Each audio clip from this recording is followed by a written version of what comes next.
બહુ ચર્ચિત અને અનેક કેસોમાં સંડોવાયેલા 80 વર્ષીય આસારામની તબિયત હાલ ગંભીર છે. ત્યારે સુરત જેલમાં બંધ આસારામના પુત્ર નારાયણ સાંઈએ જામીન માટે અરજી કરી છે. નારાયણ સાંઈ આસારામનો એકમાત્ર પુત્ર હોવાના આધારે 20 દિવસના વચગાળાને જામીન માંગ્યા છે. શું છે સમગ્ર મામલો જાણીશું આપણે આ વિડીયોમાં. નમસ્કાર, આપની સાથે હું છું કરણ. યૌન શોષણના આરોપોમાં રાજસ્થાનની જોધપુર સેન્ટ્રલ જેલમાં બંધ આસારામની તબિયત લથડતા હાલ જોધપુર એમ્સમાં સારવાર હેઠળ છે. ત્યારે સુરત જેલમાં બંધ પુત્ર નારાયણ સાંઈએ જામીન માટે હાઈકોર્ટમાં અરજી કરી છે. બીમાર પિતા આસારામની સેવા માટે વચગાળાના જામીન માટે નારાયણ સાંઈએ હાઈકોર્ટમાં અરજી કરી છે. નારાયણ સાંઈ આસારામનો એકમાત્ર પુત્ર હોવાને આધારે 20 દિવસના વચગાળાના જામીન માંગ્યા છે. નારાયણ સાંઈની અરજી પર 29 જાન્યુઆરી હાઈકોર્ટમાં સુનાવણી હાથ ધરવામાં આવશે. આસારામ અને તેના પુત્ર પર અલગ અલગ કેસોમાં સંડોવાયેલા છે.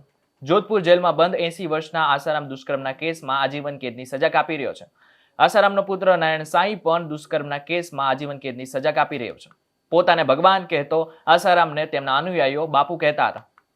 એક સમય હતો જ્યારે આસારામના ભક્તોમાં મોટી હસ્તીઓનો પણ સમાવેશ થતો હતો. ત્યારે આસારામને દુનિયાના મોટા સંત માનવામાં આવતા હતા. તેમના 4 કરોડથી વધુ અનુયાયીઓ હતા.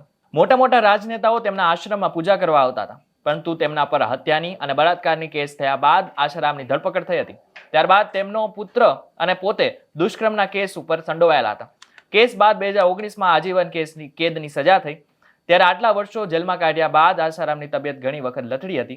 ત્યારે હાલ આસારામની તબિયત વધુ લથડતા તેમને જોધપુર એમ્સમાં સારવાર માટે રાખવામાં આવ્યા છે.